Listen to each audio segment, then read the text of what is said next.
సీరియస్గా పడ్డాయి అంటే ఉమ్, ఎవరు చెప్పారో కానీ ఒక స్ట్రాటజిక్ గేమ్ ప్లే చేసింది. నాగబాబు గారు ట్రైనింగ్ ఇచ్చారంటున్నారు. అప్పుడు ఉమ్, ఉమ్, ప్రతి జన సైనికుడు కూడా వాళ్ళ ఇంటి దగ్గరికి వెళ్ళి వాళ్ళ బంధువుల దగ్గరికి వెళ్ళి ప్రమాణాలు చేయించుకున్నారట వాళ్ళ నెత్తి మీద.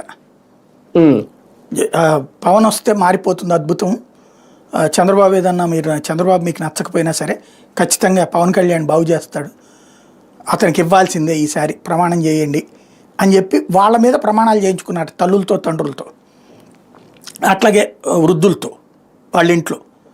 ఎస్పెషల్లీ కాపు సామాజిక వర్గంలో ప్రతి ఇంట్లో ఇది జరిగిందట. దాని ఇంపాక్ట్ ఓట్లు పడ్డాయి. ఉమ్, వాళ్ళకి ఇప్పుడు ఆ పథకాలు లేకపోయినా తాము ప్రశాంతంగా బతుకుతున్నాం అనుకున్నారు అనుకోండి, పవన్కి పెద్ద ప్రాబ్లం ఏం లేదు. ఉమ్, ఉమ్, అసలు ఈ పథకాలు ఇవ్వడం వల్లే రాష్ట్రం నాశనం అయిపోతుందని వాళ్ళందరూ భావించారు అనుకోండి, ఉమ్, నష్టమేం లేదు. ఉమ్, కానీ ఉమ్, ఇప్పుడు ఇది ఎట్లా ఉంటుందంటే సింపుల్ లాజిక్. నేను ఇదివరకు నెలవారీ జీతం మీద డిపెండ్ అయ్యాను, ఆ జీతానికి అనుగుణంగా నా బడ్జెట్ పెట్టుకున్నాను. ఇప్పుడు ఇవాళ మనం ఈ నెట్వర్క్ నడుపుకుంటున్నాం. ఇప్పుడు నెల అయ్యేటప్పటికి నేనేం చూడాలి, ఈ జీతాలు ఎంత ఇవ్వాలా, నెక్స్ట్ మన ఖర్చులు ఎంత అవుతాయి ఇవి అనేది చూడాలి. ఉమ్. ఈ స్టేజ్కి వచ్చాక ఇప్పుడు నేను మళ్ళీ నాకు అక్కడ ఉద్యోగం ఆఫర్లు ఇస్తున్నా వెళ్ళలేక